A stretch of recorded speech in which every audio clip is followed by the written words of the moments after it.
even though this thing says that I'm live, I'm going to wait a little bit just to make sure because in the past I have tried to look at my streams just for a few seconds and I find that it starts like right at the end of something that I had begun to say and that annoys me. So, whatever. What's up, guys? So, today's stream, I am glad to say I'm streaming. Hopefully, no external factors will interrupt this, but I'm going to be streaming about something that I absolutely had no plans on streaming. It was all of a sudden, I was just laying in bed, texting, and then suddenly I was hit with the phrase, people just don't have time to think. And then I said to myself, why am I thinking that? Where's that coming from?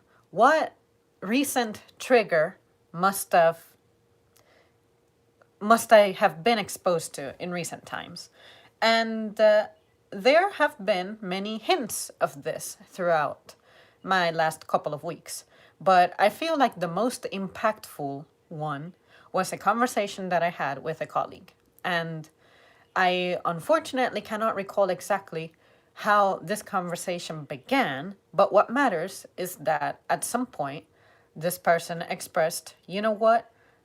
I am not sure I want to even be a father. And from for starters, this person has some health issues, and he expressed that his biggest fear was for his children to inherit his ailments, his health issues. And then I said, well, I mean, sure, at least understand that the risk is there and make plans for that. But I wouldn't say that you have to live in self sterilization just because you feel like your children are condemned to inherit that stuff. It is very possible that whoever you mate with may be able to supply genes that counter that no matter how bad you are. But it's also true that it's possible that your children either inherit all of your issues or some of them, or that they won't manifest as soon as they're born, but later in life they might. I mean, I think that if human beings made decisions based on that, maybe a lot of us wouldn't have been born because I'm sure that everybody at some point or somewhere in the family had an issue. So, in that situation, the way I look at life, I will explain.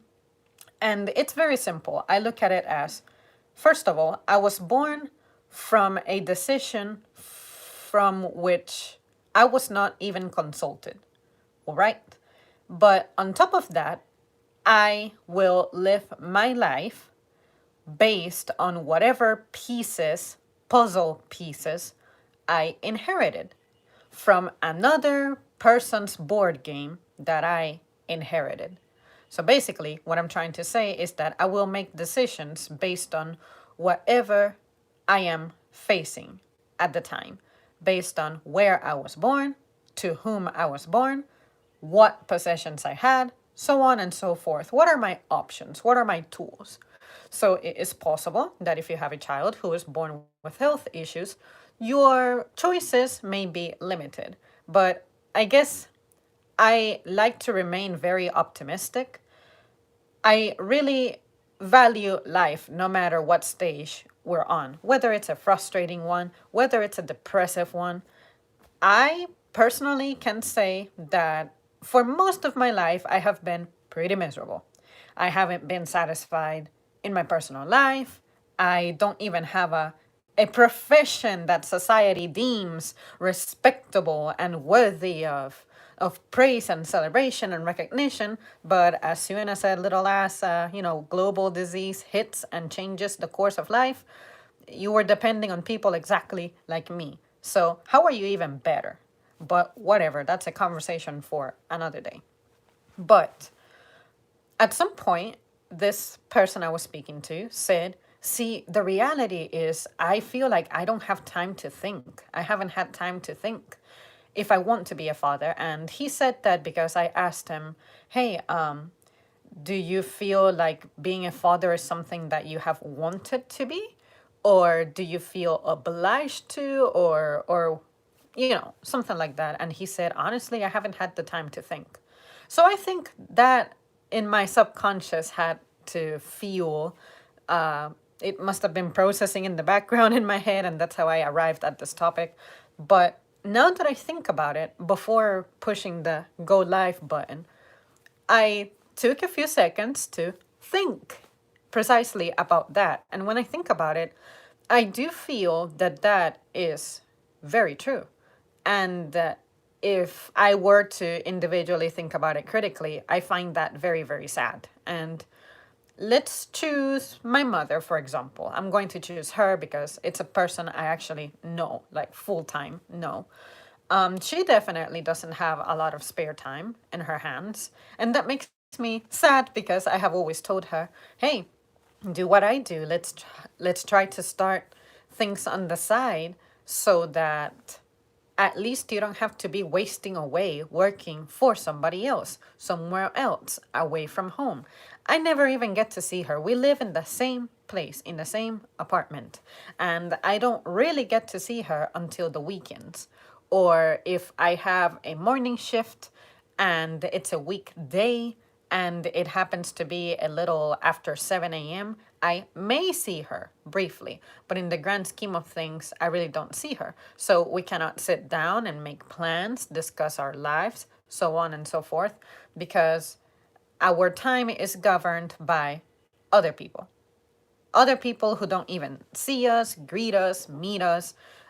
Sure, you're whoever fixes your time, like your schedule, maybe it's someone who you do get to see in a building, but how well do you actually get to know this person? That's something else.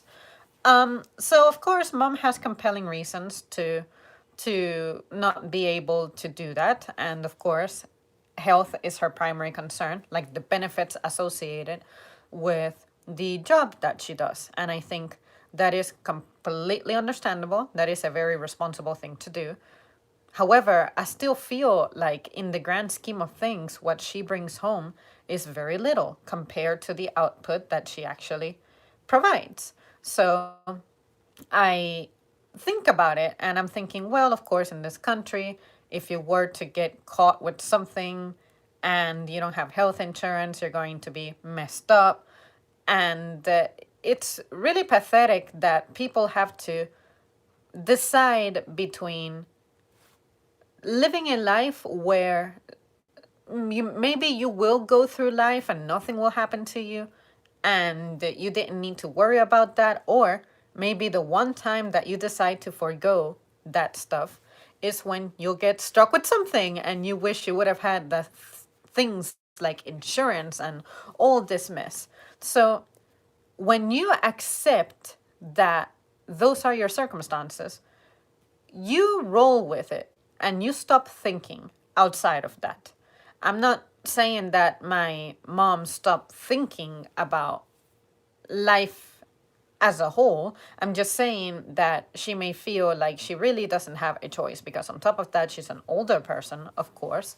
So her health is not really going to improve, at least not quite like a young person who usually something happens to us and we heal in a couple of days or something like that. But for an older person, it's like, okay, I got you. You really don't have much choice. And some older folks may really feel like they're living on borrowed time. And nobody deserves to be living like that. But that would be one of the things that may make her susceptible to not having time to really think. All she's focused on is continuing to be the person she has always been, the person who's responsible, whose bills are paid, who doesn't owe anything to anybody, and whose kids, even though we're grown, she still makes sure that we are okay. So I can extend that to many other people in my life. And some of them are friends, some of them are, let's call them distant family because I really don't know them, I don't talk to them, but I happen to know about them. And the pattern seems to be the same. Something is occupying you so much that you cannot imagine setting it aside in a responsible manner, at least, to examine other things in your life that need consideration. And one of the things that fuels me saying that is that there are four people I can actively think of whom I ask things to. And it's like they need to perform this ritual and put themselves in the right place, in the right mind configuration, be under the right weather, be just waiting for any number of factors to arrange themselves to be in an agreement in order to perform something. And I, to that, say, what in the hell? Some things you have to do on the fly. Some things you need to do immediately. Some things you need to do without planning. Some things you will need to do on your commute to a place or your job or whatever hobby it is that you may partake or have time to partake or something. But I find that we keep waiting for life to arrange itself in the way that would make us most comfortable, and we miss out on so many fucking chances and opportunities. And that makes me so angry.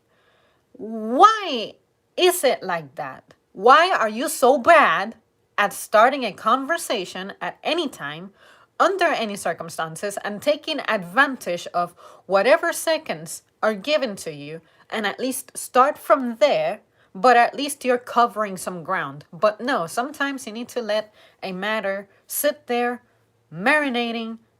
But then what? What will you do with that? You will probably finally start to share that information at the worst possible time, inopportune for the other person. So why are you thinking so like one track mind, so like one sided? Because what may be the perfect time for you may not be the perfect time for the other person.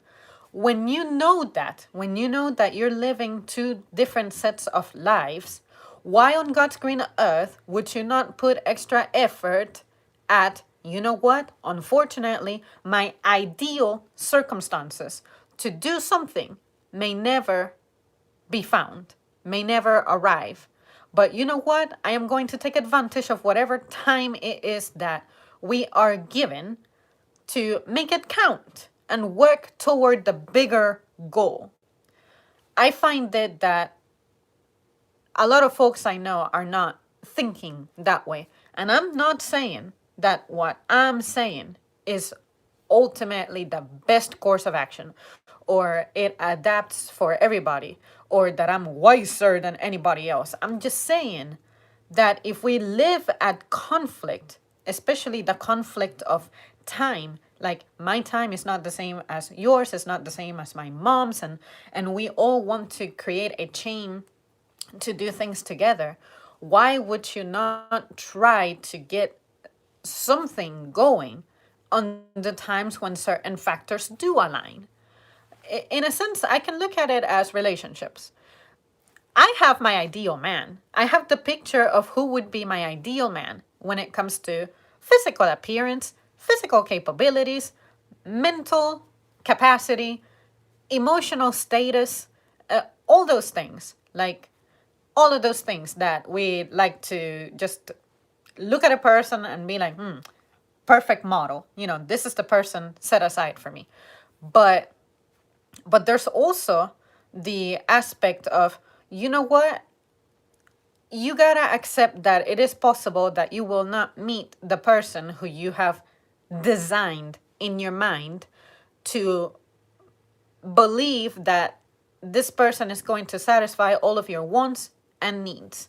Pretty much the romantic side of things. We understand that, we accept that, we can keep going. But there are some people who end up too fixated on waiting for that ultimate dream to materialize. And the other way I can express that is not even relationships. It can be something like careers. I know someone very close to me who keeps saying that if they're not able to fulfill their dream of becoming one or the other that they want to be, that, to put it in sum, they're saying that their life is not worth living. It's like you really cannot find anything out there in this world that would satisfy you and bring you happiness. To me, that tells me that this is a person who has not had the time or has willingly put off that time to think about these things, but you haven't had the time to think in general, you know? And that, again, it makes me very, very sad because I'm thinking, how is it that even though I know that I'm in a pretty difficult situation, because you guys know that I genuinely have not had a dream that I can say I can have an inclination for that. Maybe I'm just the product of modern times, but I cannot say that I want to be something like a judge, a policewoman, a flight attendant, a pilot, a anything like that. I don't want to be any of those things. But what I do know is that I want to be able to live a productive life. And this little ass global disease that traveled during the past year, it taught me that I'm actually much more useful than I give myself credit for. And I had to discover that because I wasn't being reinforced, told, I guess, appreciated or praised or pointed out as, hey, by the way, the fact that you show up and you do your stuff, it really makes a difference. I had to see that and arrive at that conclusion when I all of a sudden was not there anymore, and I was able to see the impact that I had by not being there. And that's when I thought, okay, the people who surround me are very bad at giving you credit, giving you the praise, the celebration of whatever it is that you do accomplish. Fortunately, I am not someone who is very emotionally needy in that department, because let's go ahead and say it this way. I have a lot of pride in my work, in what I do, in who I am and what I am. So I will sound very arrogant, possibly, but hey, I fucking worked for that. So yes, I am going to brag about my achievements. In the past, I would have been like very, I would have denied it. I would have said, no, you're probably giving me more credit than I truly deserve. I really do not need to be celebrated like that. Like it's nothing. I'm just here doing my thing. I didn't know what my value was. But now that I've been able to observe for myself and arrive at this conclusion, especially by piecing other people's pieces together, it's like, okay, what happens is that we don't communicate how important our roles are. But not only that, some of us don't even have our roles well defined until something extremely tragic happens. That's when we say, oh, right, by the way, you really are something around here. So maybe those people didn't have the time to think about the people who are around them. You took them for granted. We're part of a team. So you're thinking, this is the design for the day that we have, that almighty schedule. These are going to be all of the characters who we have assigned for this play. They may or may not show up. What will we do if one of them doesn't show up? We really don't think about that. We make plans with room for very little error. And I think that's where one of the biggest tragedies comes about. I'm thinking, why would you make a schedule that's really like constricted? Like one person is missing and it all falls apart and everybody else has to carry the burden. Why? Why does it have to be that way?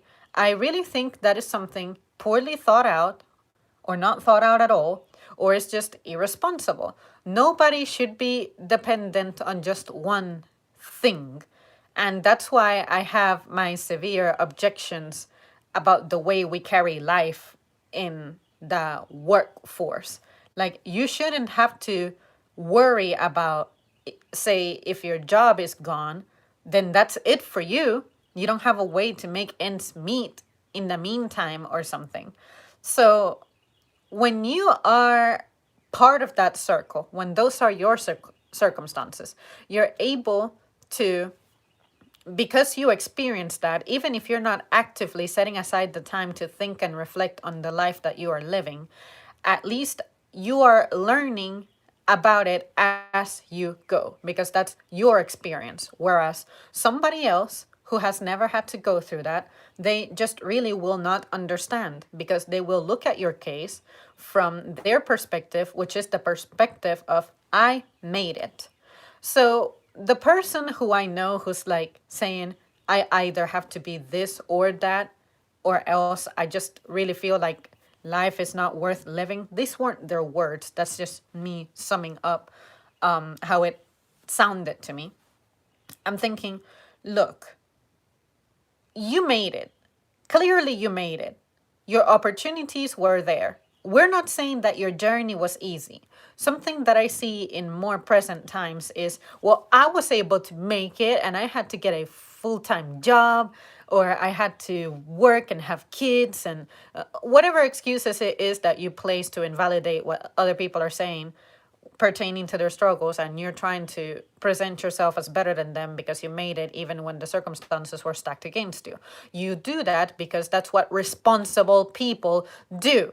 You have no choice. You made certain decisions that complicated your life, so you just have to live with that fact. You have to live with those consequences. So say, my favorite one is when someone says, well, I have kids, so therefore I don't have the luxury of doing this and this and that and that.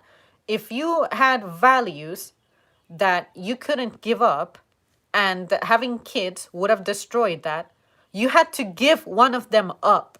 You either have to give your children up by not having them, of course, or you have to let go of that value, that dream, whatever, if you cannot handle these two things coexisting. You have to make a decision.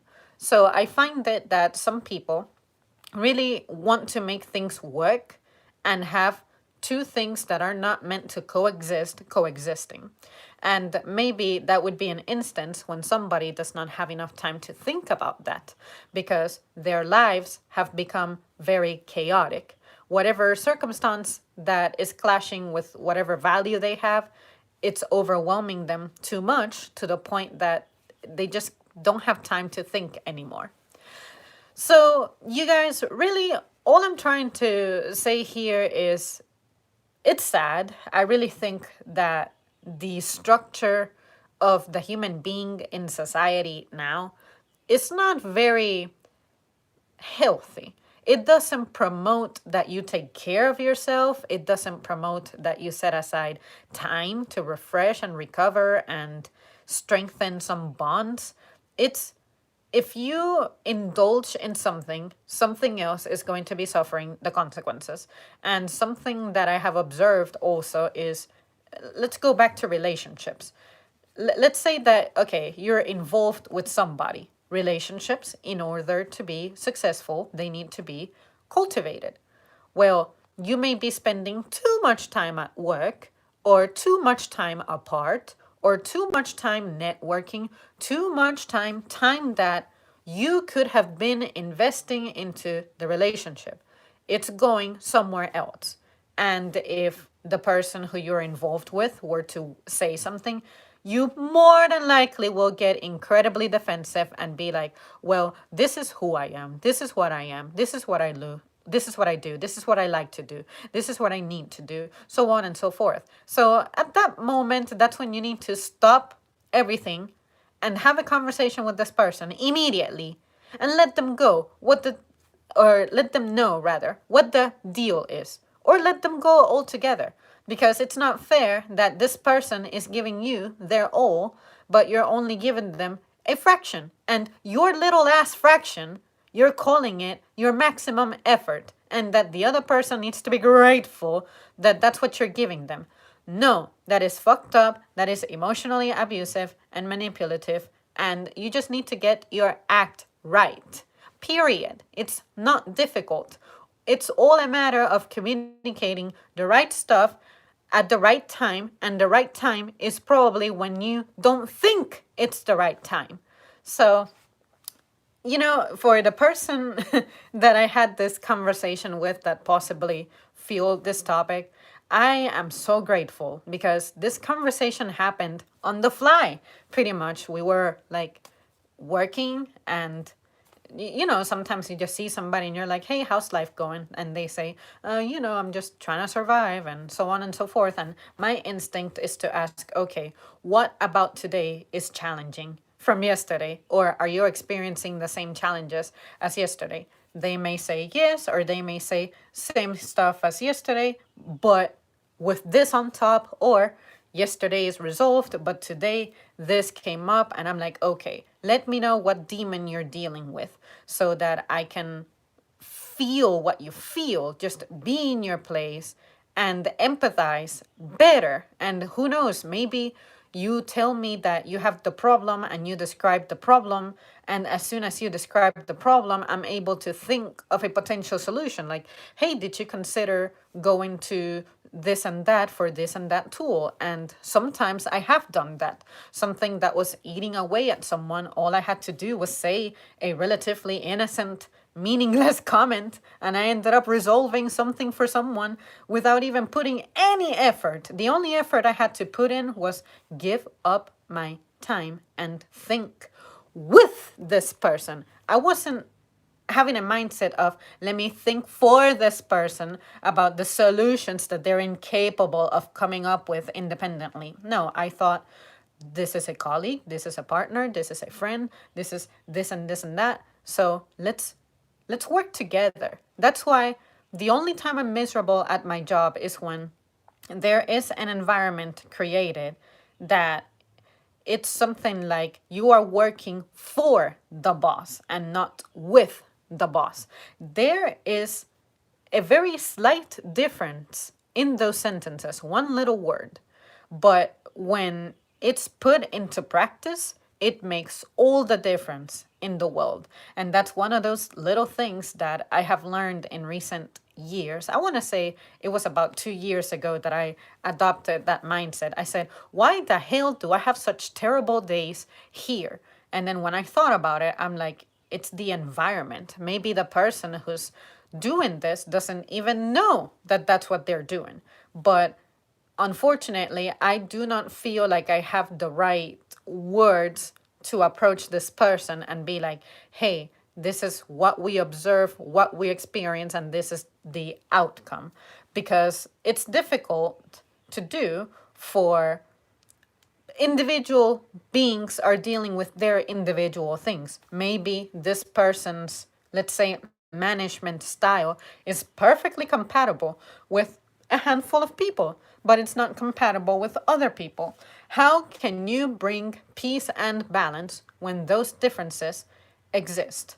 And that's why I feel like I'm not quite there yet at bringing this up, because if I'm going to bring something up, I like to be part of the solution. And I really wouldn't know what to suggest except get to know your people, get to know your audience.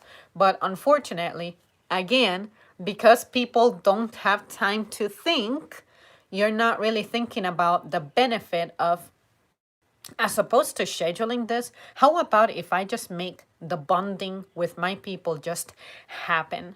No matter what time it is, no matter where we are, no matter what task we're on, whatever it is, just make it happen, make it count. And there are times in which I'm at work and I have to leave, and I'm thinking, if only I could continue this conversation with this person outside of here. But this person may need to stay behind, or I'm the one who has to stay behind. And, after you exit the work environment, you ideally don't want to take work with you. That mess is not healthy. Like when you go home, home to me is like my sacred temple. This is where I rest. This is where I refresh. This is where I restore my energy, by eating and stuff. So why would I bring something that tears me down into my home, which is the little bit of stability that I have left in my day?